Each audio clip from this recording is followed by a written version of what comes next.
Crisis en el aire, edición 15.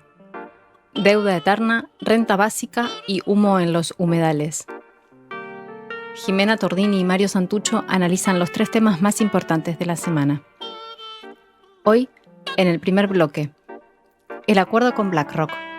¿La mochila medio llena o medio vacía? En el segundo, la quema de humedales no para. ¿Habrá ley esta vez? Y conversamos con Mercedes D'Alessandro, directora nacional de Economía, Igualdad y Género del Ministerio de Economía de la Nación.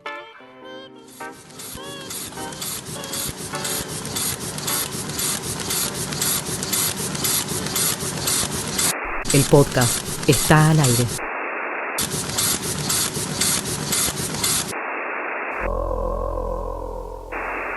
El tema más importante de la semana fue sin duda el acuerdo logrado por el Estado argentino con los acreedores externos del país. En todo caso, se trata del hecho político más relevante en lo que va del gobierno de Alberto Fernández. Y ¿qué fue lo que se acordó y por qué es tan importante? Básicamente la Argentina logró un entendimiento con los principales fondos de inversión del mundo, encabezados por BlackRock, para reestructurar nuestra deuda externa. Claro está que esta historia comienza cuando el gobierno anterior se endeudó de manera bastante sacada y arrojó al país al default, es decir, que hubo que dejar de cumplir con las obligaciones que dejó el presidente Macri. El país consiguió 2 cosas con el acuerdo de esta semana. Primero, un tiempo de gracia para reunir el dinero que se debe, es decir, no pagar nada este año y pagar un monto bastante chico en el próximo quinquenio, el próximo periodo de 5 años. Y segundo, recortar los intereses que había acordado el gobierno anterior, por lo que la carga de deuda es un poco más llevadera. El festejo de esto fue casi unánime, desde la titular del Fondo Monetario Internacional, Cristalina Georgieva, hasta el secretario general de la CGT, Héctor Daer. Todos celebraron, y desde el exministro de Macri, Toto Caputo, por Twitter, hasta el columnista económico de Página 12, Alfredo Zayat, con quien hablamos en este programa también. Pero no todos emplearon el mismo tono, ¿no?, en ese festejo. Una de las voces que más se escuchó en la semana fue la del economista y diputado nacional por el Frente de Todos, Itay Hackman, que el martes en la Cámara de Diputados dijo que se trata de una buena noticia, pero que no había nada que festejar. Sí, se escuchó mucho porque Cristina recomendó especialmente, Cristina Kirchner, ¿no? En las redes sociales ese fragmento. Para entender esta manera de plantearlo de Hackman, le pedimos que nos resuman cómo piensa él que debe valorarse este acuerdo, y nos contestó esto.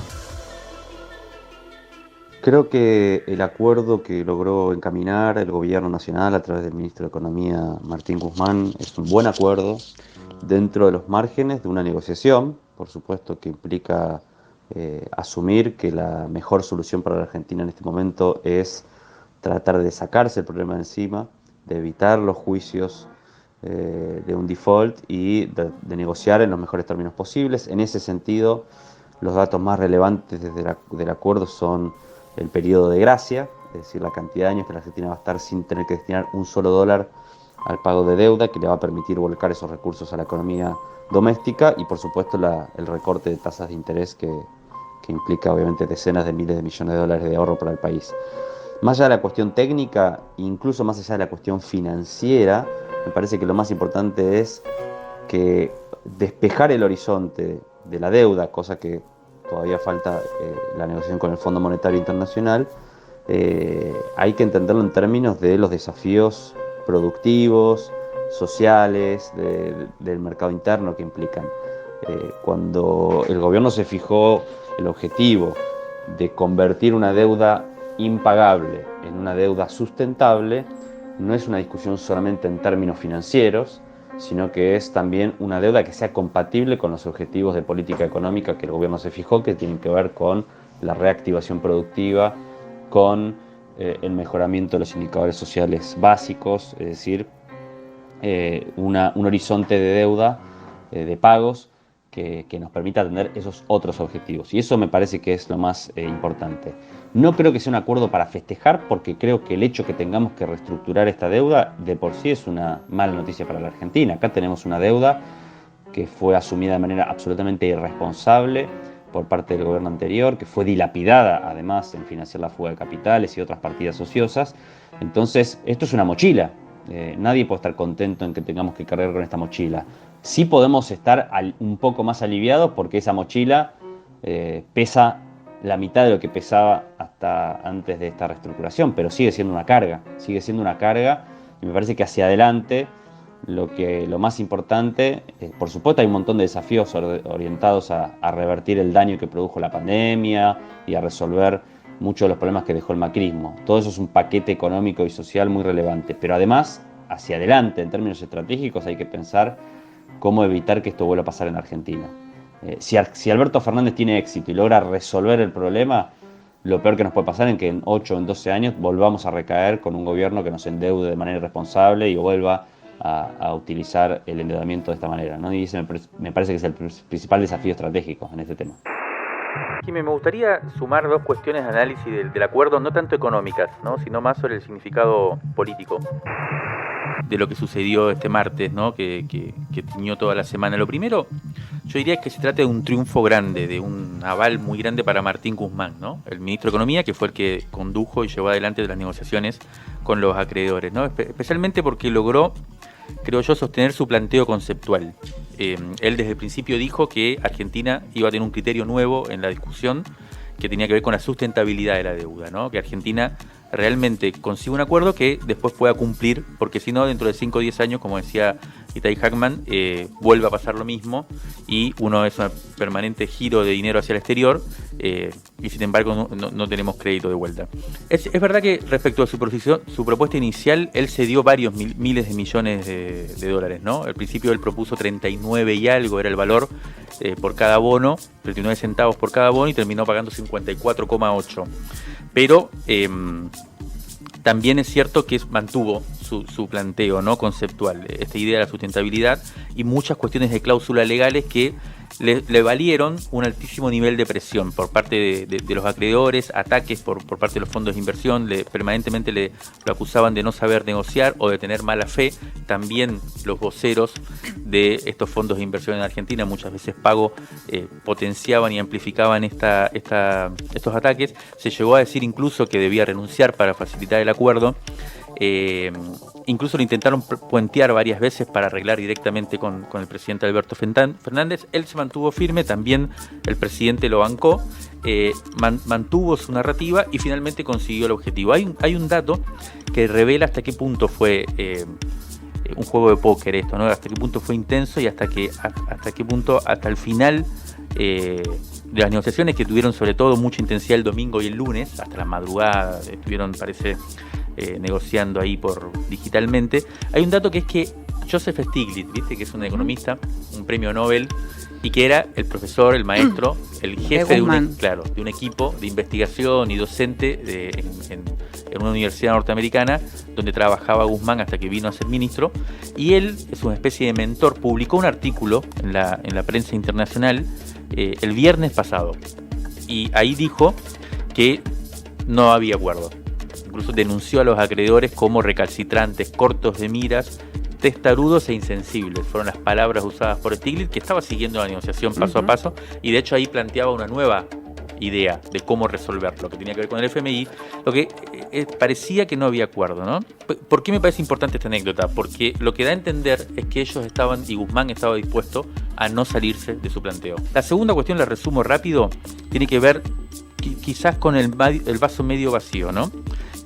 El Ecuador, esto se habló poco también, Ecuador el mismo lunes de esta semana cerró también su acuerdo con los acreedores externos. Ecuador también estaba en default y cerró el gobierno de Ecuador, como sabemos, conducido por Lenín Moreno. Es un gobierno mucho más cercano a Estados Unidos, mucho más liberal en este sentido, y negoció de otra forma. En este caso negoció, como dicen los acreedores, de buena fe. Bueno, también ellos cerraron, evidentemente, del otro lado del mostrador de Ecuador también estaba BlackRock, o sea que BlackRock cerró el lunes con Ecuador, el martes con Argentina. Más allá de los estados soberanos que están discutiendo sus deudas, evidentemente tienen mucha capacidad de decisión los acreedores. Cuando ellos quieren, parece ser que se cierra. Y tampoco Ecuador, aunque no se plantó como se plantó Argentina, logró un acuerdo tan desfavorable, mucho más desfavorable que el de Argentina. Entonces esto también la divisa, y sobre todo por una pregunta: ¿por qué Ecuador y Argentina, dos países sudamericanos, más allá de los gobiernos, no se juntan para sumar fuerzas y negociar en mejores condiciones con los acreedores? Es una pregunta también que tiene que ver con el mundo actual, ¿no? Con el estado de la región también. Bueno, para ver un poco este vaso medio vacío, si se quiere, para salir un poco del festejo como si hubiera sido un gol en la final de un mundial, que ahí Itai Hackman ya decía que no se podía ver así. También hablamos con el economista Claudio Lozano, que es parte del Frente de Todos y es director del Banco Nación, y él opina lo siguiente. La reflexión sobre el acuerdo que la Argentina, a la que la Argentina arribó con los bonistas o los acreedores privados bajo legislación extranjera, merece tres reflexiones. La primera, que cualquier planteo que ubique esto en el terreno de haber resuelto la cuestión del endeudamiento es falso. El tema de la deuda no se resuelve con esto, la mochila sigue intacta sobre el futuro de la Argentina. En segundo lugar, lo que sí ocurre es que hay una reducción relevante de los vencimientos inmediatos que la Argentina tenía en el periodo gubernamental en el que estamos, es decir, de aquí al 2023 e incluso un par de años más, diría yo, hasta el 2025. Es decir, se han despejado vencimientos de corto plazo que eran mucho más importantes y que ahora se reducen de una manera significativa. En tercer lugar, lo que hay que decir es que despejar en serio el corto plazo, es decir, el actual periodo gubernamental en materia de deuda, implica incorporar en la discusión un elemento que todavía falta y que es el elemento central, que es la negociación con el Fondo Monetario Internacional.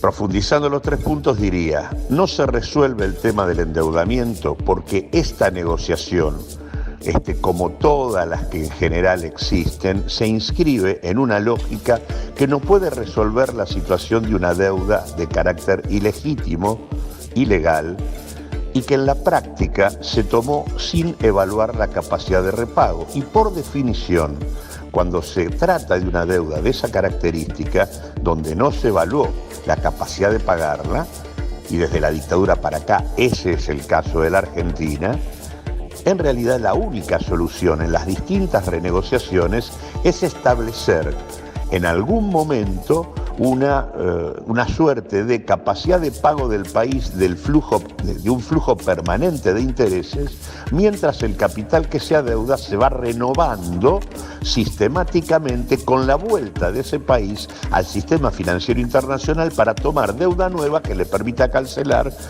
el capital vinculado a la deuda vieja. Dicho de otro modo, lo que caracteriza a estas renegociaciones es mantener al país en una lógica de endeudamiento perpetuo y de garantía permanente de tributar intereses todos los años para sostener el mantenimiento de la deuda. Por eso es que los acreedores festejan, porque en realidad mantienen un país que va a seguir pagando intereses y tomando deuda. Por lo tanto, no se resolvió el tema de la deuda, se despejaron en parte los vencimientos de corto plazo, y queda por definir, para ver si hay oxígeno, si efectivamente podemos tramitar una discusión con el fondo donde, además de no pagarle, podamos mantener autonomía e independencia a la hora de decidir sobre nuestra política económica. Mantener una y de garantía permanente de tributar intereses todos los años para sostener el mantenimiento de la deuda. Ilegal. Por eso es que los acreedores festejan, porque en realidad mantienen un país que va a seguir intereses y tomando deuda.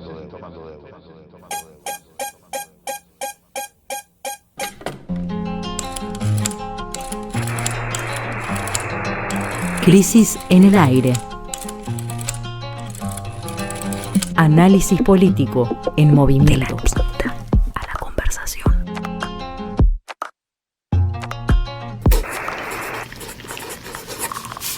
Revistacrisis.com.ar Para meternos en el segundo tema de la semana, vamos a sobrevolar el río Paraná, donde desde lo alto se destacan las llamas del fuego desperdigadas a lo largo de las islas, que también se ven desde la costa, y las estelas de un humo que por ahora no cesan.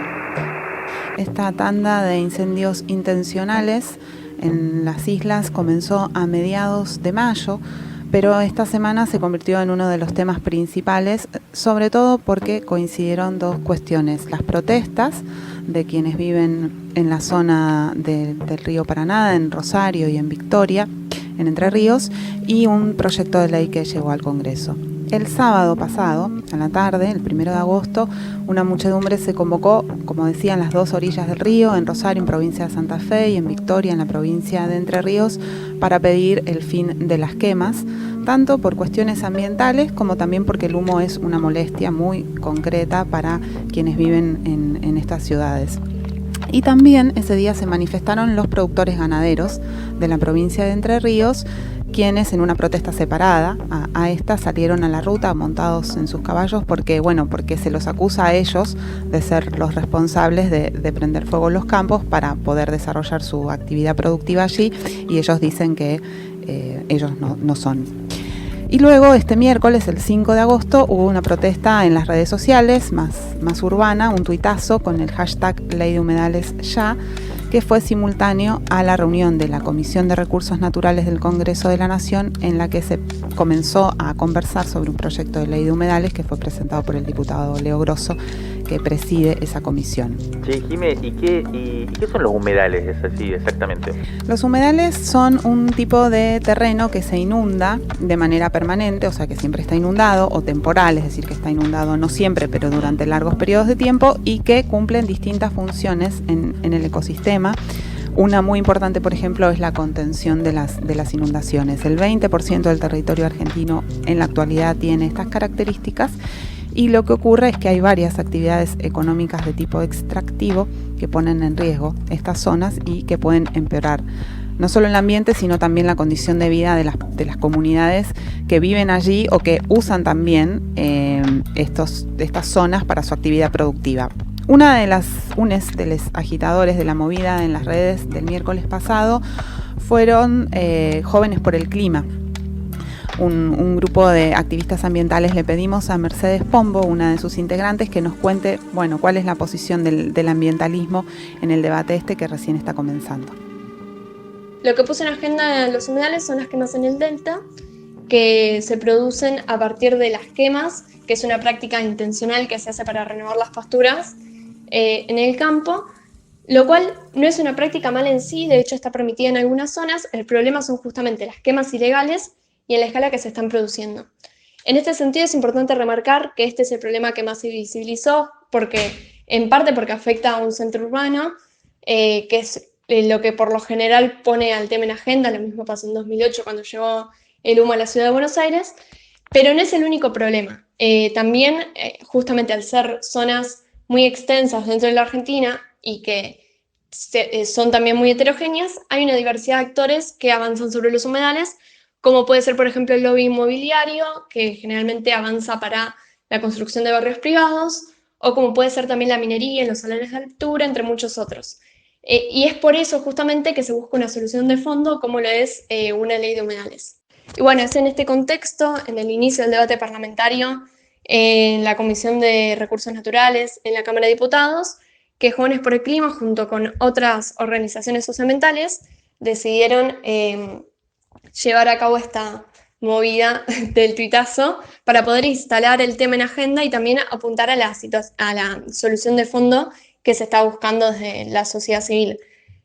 Porque esta no es una lucha que viene de hace poquito, es una lucha histórica del ambientalismo. De hecho, se debatieron también proyectos en 2013, en 2016, que se aprobaron en senadores, pero finalmente perdieron estado parlamentario después de estancarse en diputados, y por eso es fundamental la presión de la sociedad y manifestar apoyo aún en este contexto en el que la movilización presencial no es una opción. Está el tema de las quemas, ¿no? Como se comentaba, y el hecho de que los productores ganaderos de la provincia de Entre Ríos, quienes fueron los primeros acusados de estar llevando adelante esta práctica, salieron también, medio de manera sorpresiva, a protestar, diciendo que no eran ellos. Bueno, lo primero que hay que decir es que los emprendimientos ganaderos en las islas también son bastante nuevos, porque antes eran en tierra firme, en las pampas húmedas, que el problema es que ahí tenemos que hablar del corrimiento, de la expansión de la frontera de los agronegocios orientada a la exportación, ¿no? O sea, los commodities, la soja. Eso ha hecho que las vacas hayan tenido, una de las prácticas que encontraron los productores ganaderos es ir a las islas a hacer ganadería. Bueno, ellos además dicen que no son ellos los que están quemando y acusan o apuntan hacia otra actividad que en Rosario especialmente rompe todos los récords, ¿no? Que es el negocio inmobiliario. Lo que están diciendo ellos es que en realidad están empezando también las inmobiliarias y los desarrolladores inmobiliarios están empezando a quemar territorios en las islas para desarrollar emprendimientos turísticos y demás. Una cosita al margen también de esto, que es que a mí me llamaron la atención que tengamos que estar hablando de esto hoy, ¿no? En el medio de la pandemia, cuando uno podría pensar que uno de los efectos grandes que iba a generar en la sociedad la pandemia era realmente empezar a modificar estas prácticas que son las que generaron, entre otras cosas, al virus, ¿no? Uh-huh. Este tipo de actividades productivas, extractivas, que son las que afectan terriblemente al medio ambiente y producen este tipo de enfermedades que, bueno, que ponen en riesgo y en serio ponen entre signos de interrogación la existencia humana misma, digamos, y social y planetaria. Bueno, pero estamos hablando de esto y vamos a seguir hablando porque efectivamente los negocios no paran. Hay 3 tipos de negocios, ¿no? que son los que amenazan en este caso a los humedales y cuyos agentes económicos vienen de alguna forma, todo el tiempo tratan de escabullirse de la regulación estatal. Lo primero es esto, ¿no? Las actividades agropecuarias, lo que acaba de contar Mercedes y veníamos desarrollando, ¿no? Que es un tipo de producción que no es incompatible con los humedales, sí está regulada, ¿no? Sí está sujeta a ciertas prácticas, a ciertas buenas prácticas, ¿no? Por ejemplo, la quema misma, si se hace con los cuidados necesarios, no es un escándalo como el que fue esta semana y que veníamos hablando, ¿no? El segundo es lo que también ya mencionábamos, que es el negocio inmobiliario, ¿no? La construcción de viviendas en general para los sectores medios y altos, y esto lo vemos sobre todo en los countries, ¿no? Que se construyen en la zona en las zonas del Delta, tanto en la zona norte de Buenos Aires, del AMBA, como también en Rosario. Al construir sobre estos terrenos, lo que ocurre es que el impacto ambiental se ignora, de vuelta a la falta de regulación, y entonces las zonas vecinas, ¿no?, al prolijo emprendimiento urbano, se transforman en inundables. Uh-huh. Eso pasa, por ejemplo, en el norte de la provincia de Buenos Aires con un barrio Benís, que al lado hay un barrio popular muy grande, el barrio Garrote, que sufre las inundaciones provocadas porque el territorio se rellena para construir encima y entonces el agua va para otro lado. Exactamente. Y esto tiene efecto porque acá también sucede, por ejemplo, en la ciudad de Buenos Aires con el barrio Mitre, que está al lado del shopping. Pero encima, en el caso de humedales, que es lo que estamos hablando, esto genera problemas de inundación mucho más complejos, mucho más grandes, ¿no? Porque como decíamos antes, los humedales son los que soportan cuando hay demasiadas lluvias, ¿no? Uh-huh. Para que no se inunden los territorios más productivos, si se quiere. Bueno, hay una tercera actividad económica que también empieza a estar en la mira de los movimientos ambientales porque, sobre todo en el futuro, puede llegar a afectar a zonas de humedales que están en la región norte del país, en este caso en la zona de Jujuy y demás, que tiene que ver con la minería, ¿no? Y específicamente con los yacimientos de litio, que son una de las mercancías que tienen una alta rentabilidad en el capitalismo contemporáneo y que guardan una promesa para la Argentina de una vía de ingreso de divisa directo, y efectivamente algunas de estas zonas mineras están en los humedales, ¿no? Y esto nos lleva a otro asunto que transcurrió en las últimas semanas y que aún no abordamos. Vamos a hacerlo, y de alguna manera lo mencionamos en la tapa del número 43 de la revista Crisis, que está saliendo ahora el martes también y que recomendamos mucho, que tiene que ver con la producción de cerdos con destino a China, ¿no? Se dio a conocer hace unos días que Argentina había firmado un acuerdo con el gobierno chino para producir acá, en la forma del feedlot, cerdos a millares para enviar a China, para que allá coman carne. Bueno, esto es uno de los rasgos de la economía que tiene que ver con lo que veníamos hablando al principio de la deuda, porque precisamente son las actividades orientadas a la exportación que proveen las divisas al país, ¿no? Esta idea de que se necesitan dólares y lo demás no importa nada.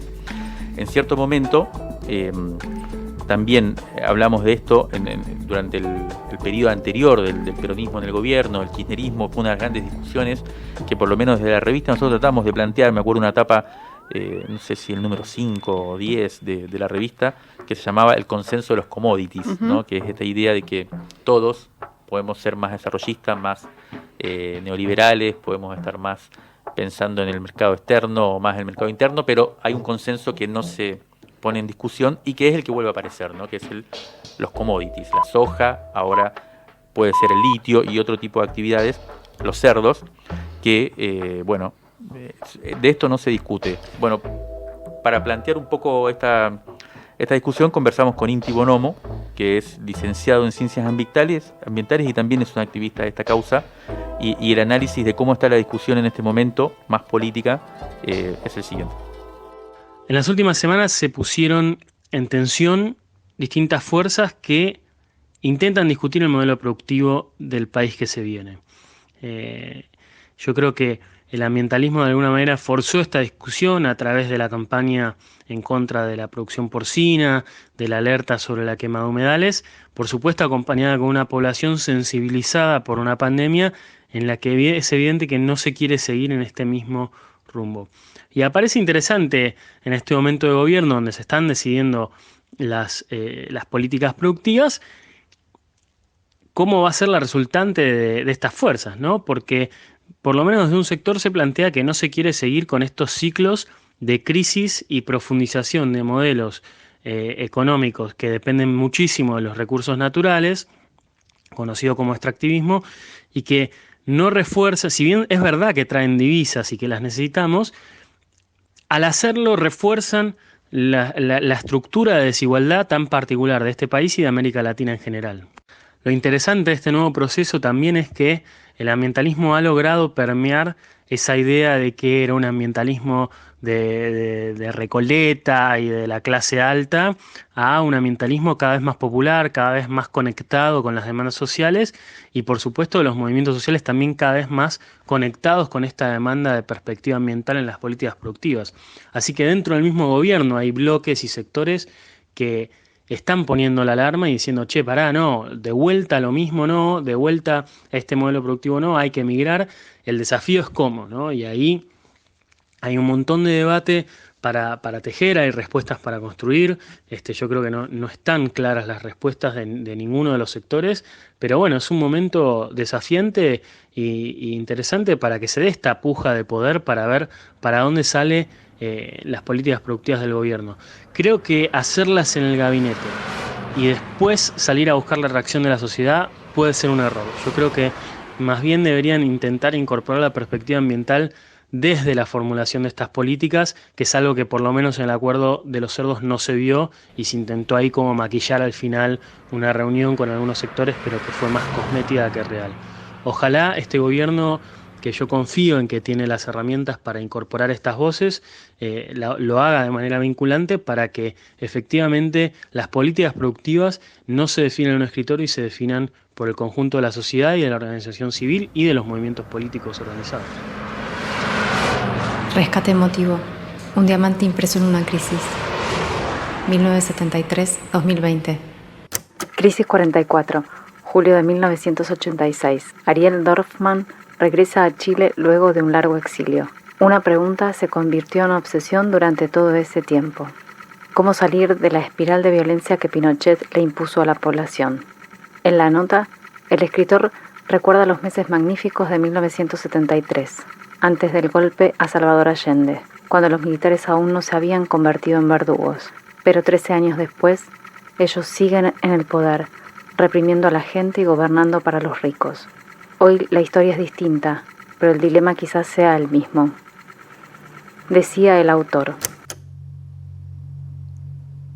Si somos capaces de encontrar la manera de forzar a los militares a bajarse de sus camionetas y mirarnos a los ojos, si podemos demostrarles que es el mismo país el que está desmayado y en peligro de muerte, si podemos encontrar un espacio donde se pueda ir creando una relación humana y no guerrera, entonces tal vez, quién sabe, por ahí, quizá, puede que sea posible que ellos entiendan que el enemigo no es la mujer que tiene hipo porque solo come pan, sino el comandante en jefe que ha llevado a esa mujer, al país y a esos militares a un callejón sin salida.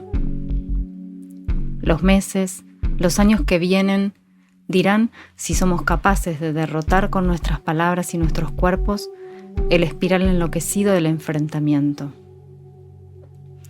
Estaré soñando con una salida pacífica, risueña, armónica, para un conflicto que cada día parece dirigirse más y más hacia el desenlace definitivamente sangriento.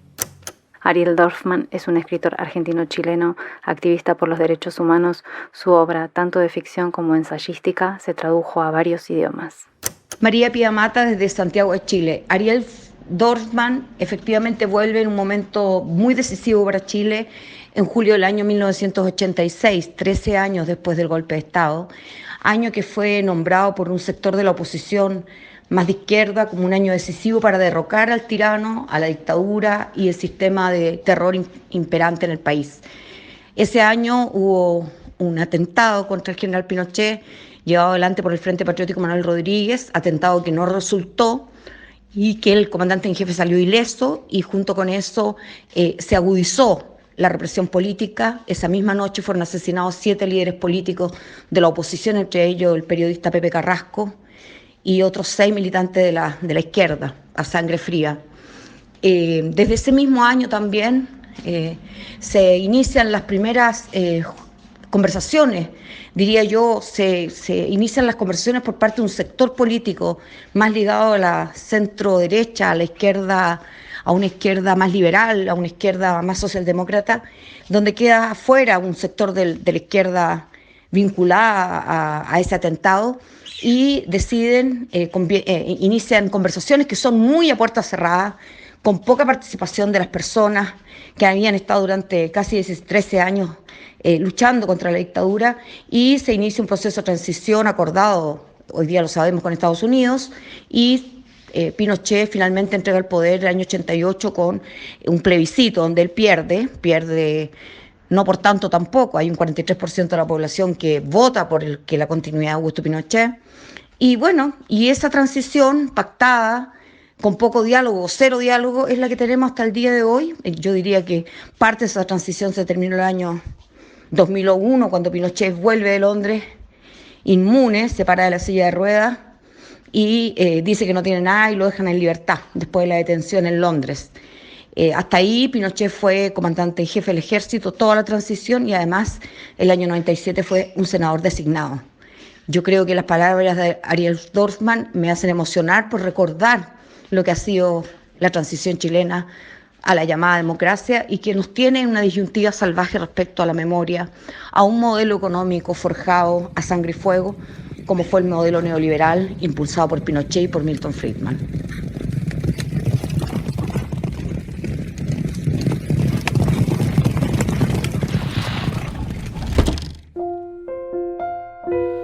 Crisis en el aire.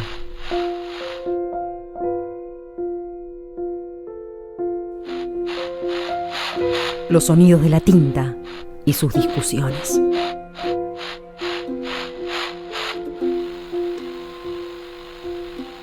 Venimos hablando en este programa sobre algunas discusiones centrales que hacen a decisiones que son necesarias ahora para mitigar, aunque sea un poco, la catástrofe económica que afecta a la mayor parte de la población, y vamos a conversar con una de las protagonistas de este pensamiento y de las decisiones que se están tomando, que es Mercedes D'Alessandro. Mercedes es economista, es actual directora nacional de Economía, Igualdad y Género del Ministerio de Economía de la Nación. Hola, buen día Mercedes. Jimena Tordini y Mario Santucho estamos acá, ¿cómo estás? ¿Qué tal? Buen día, ¿cómo están? Estábamos más temprano en el programa juntando impresiones sobre el acuerdo entre el ministro Guzmán y los acreedores, entre el Estado argentino de los acreedores, y esta oscilación entre saludarlo como un gran festejo y otros, ponerlo en contexto de una situación que es bastante catastrófica a nivel económico en el mundo. ¿Qué pensás vos del arreglo y cómo se vivió ahí en el ministerio? Mirá, nosotros lo vivimos con mucha cautela y sabiendo que este es un camino muy largo, ¿no? Creo que tenemos un primer hito porque la verdad estamos en una situación muy difícil a nivel macroeconómico. Ya entramos al gobierno con una recesión, entramos con una crisis enfrente, la pandemia lo vino a agravar y la situación de deuda de alguna manera era también un foco de incertidumbre, porque mientras vos tenés abierta una negociación no tenés capacidad de planificar sobre bases sólidas cómo van a ser tus siguientes pasos. Entonces, en ese sentido, para nosotros es importante haber llegado a este acuerdo que de alguna manera nos va a permitir sacarnos de encima este foco de incertidumbre, dado que tenemos otros, como es la pandemia, golpeando muy fuerte sobre un montón de decisiones, ¿no? El día de hoy no sabemos muy bien cómo sigue, cuándo se van a poder abrir el AMBA, las provincias plenamente, en el resto del mundo está habiendo algunos rebrotes, si eso tiene mayor fuerza, menos, cómo va a afectar al comercio internacional. Todavía tenemos muchísima incertidumbre frente a la pandemia y en ese sentido creo que haber despejado con la negociación la incertidumbre que traía la opción de default o llegar a un acuerdo, lo vivimos como un paso concreto y en firme que nos va a permitir avanzar hasta otras negociaciones que se abren ahora, como por ejemplo la del FMI. Vos fuiste una de las que estuviste pensando, creo, si no entiendo mal, la cuestión del IFE, que fue uno de los grandes fondos que se asignó, digamos, unas grandes asignaciones producidas en esta emergencia, y ahora se discute, se está creo que dando la tercera cuota del IFE, y se está empezando a discutir, y ya se ha dicho por parte de algunas autoridades, que esto podría convertirse en algo así como un ingreso o renta básica universal, que es uno de los grandes temas que antes de la pandemia estaba planteado como una especie de utopía y hoy aparece como una cosa posible. ¿Se está discutiendo esto? ¿Vos qué nos puedes contar? Mira, como vos decís, el ingreso familiar de emergencia, yo me acuerdo muy bien porque como vos decís, estuve trabajando mucho en eso, desde el Ministerio de Economía, junto al Ministerio de Trabajo, la ANSES, la Jefatura de Gabinete de Ministros, fue un tema que nos convocó con mucha urgencia porque fíjense que el presidente anunció las medidas de aislamiento el 20 de marzo y el 23 ya se está anunciando el IFE y el 27 ya está abierta la inscripción. Es decir, nosotros eso fue algo que reaccionamos muy rápido y que aunque tardamos mucho en pagar la primera vuelta por esto que decía de la inclusión financiera, que a la gente le costó mucho encontrar una forma, un canal para que le hagamos llegar esos 10.000 pesos, de alguna manera fue una reacción rápida, ¿no?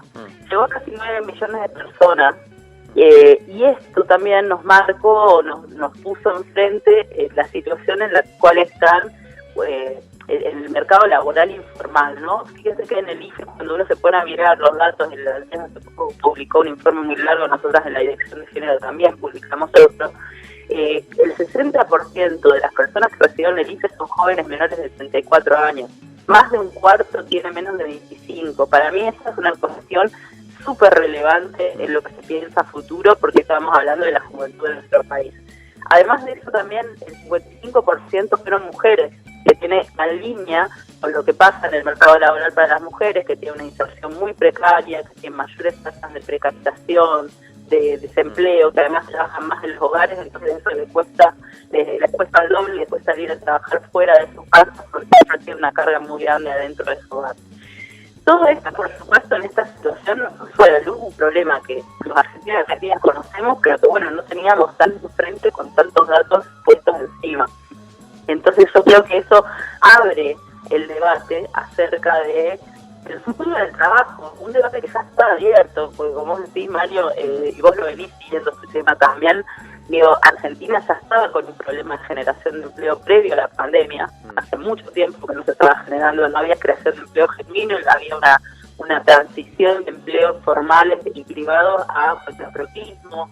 Digo, el mercado informal se mantuvo casi en un tercio de los trabajadores de manera informal durante mucho tiempo. El surgimiento de estas llamadas economías populares, ¿no? Que todo ese mapa laboral ya venía previo a la pandemia. Con esto un poco más que le pusimos un reflector para mirarlo un poco mejor, esto muy metafóricamente, porque no fue un deseo, sino que es algo que sucedió. Hay que debatir, y es el debate que tenemos que darnos, y es un debate que nos toca y que nos va a tocar obligatoriamente, que es cómo hacemos para que toda esta gente que sabemos que tiene problemas de empleo, que es básicamente la mitad de la población ocupada, económicamente activa, digamos, tiene la mitad de la población económicamente activa tiene problemas de empleo, y entonces, ¿qué es lo que vamos a hacer para mejorar esta situación? Y ahí sí hay un debate de qué forma podría tomar muchas veces decimos, sí, queremos generar empleo genuino, pero eso es una manifestación de deseo, por decirlo, ¿no? Porque generar empleo es algo que cuesta, que no es tan fácil decir, bueno, quiero crear 10 millones de puestos de trabajo y los creas, no es así, no funciona así. Sí, por supuesto, el Estado incentiva y puede hacerlo a través de partidas de financiamiento. De hecho, ahora se está discutiendo el presupuesto 2021 y ahí eso es un eje central. Pero lo cierto es que aún con todas las buenas intenciones, el empleo genuino, ese que se habla, no alcanza para llegar a toda la población que tiene problemas de empleo. Entonces ahí sí me parece que es válida la discusión de estas cosas tienen tiempo. Sabemos que hay muchos sectores económicos que van a quedar golpeados por esta pandemia. No tenemos hoy tampoco la certidumbre de cuándo vamos a estar en una situación de esa famosa nueva normalidad a la que caminamos. Y en ese tránsito sí hay que buscar algunas alternativas. El ICE fue planteado como una emergencia. La ronda ya está definida, se está empezando a pagar ahora. Pero bueno, hay que ver cuáles son los próximos pasos. Ahí está, por supuesto, algunas opciones sobre la mesa para ver qué se puede hacer. Universal en el sentido universal de la palabra, no creo, porque Argentina tiene restricciones presupuestarias muy altas, pero sí universal en el sentido que alcance a todas las personas que realmente lo necesitan. La asignación universal por hijo también tiene su nombre, la palabra universal en su nombre, y sin embargo llega solamente a 4,5 millones de niños y niñas. Entonces no llega a todas las niñas del país, pero busca por lo menos alcanzar a aquellos que lo necesitan. Si estamos hablando de ese sentido de la palabra universal, yo diría que sí, eso está en debate. Ahora, lo que no está en debate seguramente es un ingreso universal, como lo piensan a nivel europeo a veces, que pareciera que es como una persona, un ingreso.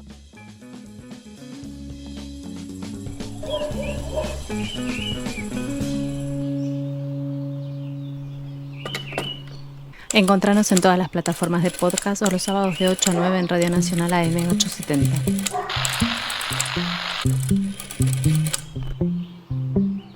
Válvulas de papel, aire, podcast y transmisor.